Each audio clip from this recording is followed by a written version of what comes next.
শুধু আউটসোর্সিং এর কাজ করে 2 বছরে 350 মানুষের কর্মসংস্থান তৈরি করেছেন শহীদুল ইসলাম।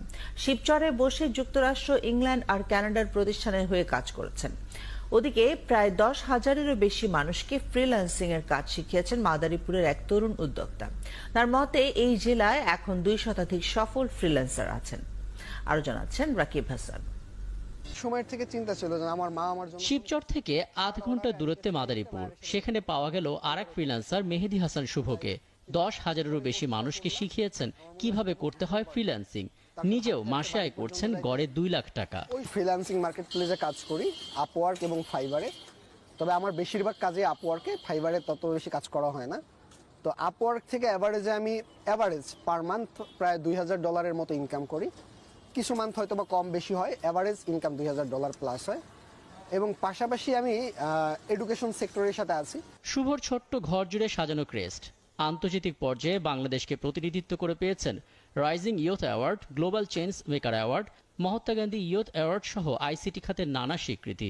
তার মতে শুধু টাকার লোভে পড়ে ফ্রিল্যান্সিং এ আসলেই হোঁচট খেতে হয়। যেন আমরা অনেকে চিন্তা করি আজকে শুরু করলে কালকেই মনে ইনকাম হবে।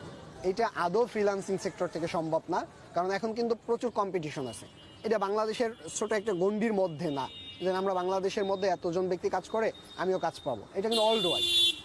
যেহেতু অল ওয়াইড, এই জায়গায় কাজটাও যেহেতু আপনার ইন্টারন্যাশনালি করতে হবে, এই ক্ষেত্রে ধৈর্য থাকা দরকার। এই সাফল্যগুলোকে তারুণ্যের বিপ্লব বলে মনে করছেন আইসিটি প্রতিমন্ত্রী। তার মতে বিদ্যুৎ, উচ্চগতির ইন্টারনেট আর আইটি ফ্রিল্যান্সারদের প্রণোদনার সুফল পৌঁছে যাচ্ছে প্রান্তিক অঞ্চলে। আমরা চেষ্টা করেছি যে আমাদের তরুণ তরুণীরা ঢাকামুখী না হোক, বিদেশমুখী না হোক, চাকুরিমুখী না হোক, তারা 50 দিনের ট্রেনিং, 3 মাসের ট্রেনিং, 6 মাসের ট্রেনিং নিয়ে তারা ওয়েবসাইট ডেভেলপার হচ্ছে, ডিজিটাল মার্কেটিং শিখছে, তারা মোবাইল অ্যাপ ডেভেলপ করছে, ইমেজ প্রসেসিং করছে, গ্রাফিক্স নিয়ে কাজ করছে। এর ফলে কিন্তু 6.5 লক্ষ ফ্রিল্যান্সার বাংলাদেশে একটা বড় অঙ্কের বৈদেশিক মুদ্রা কিন্তু বাংলাদেশে নিয়ে আসছে, যেটা $1 বিলিয়ন ওপরে।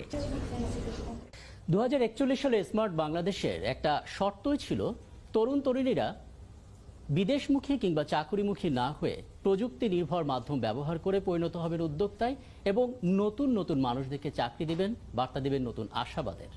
এমনটাই মনে করেন আইসিটি প্রতিমন্ত্রী।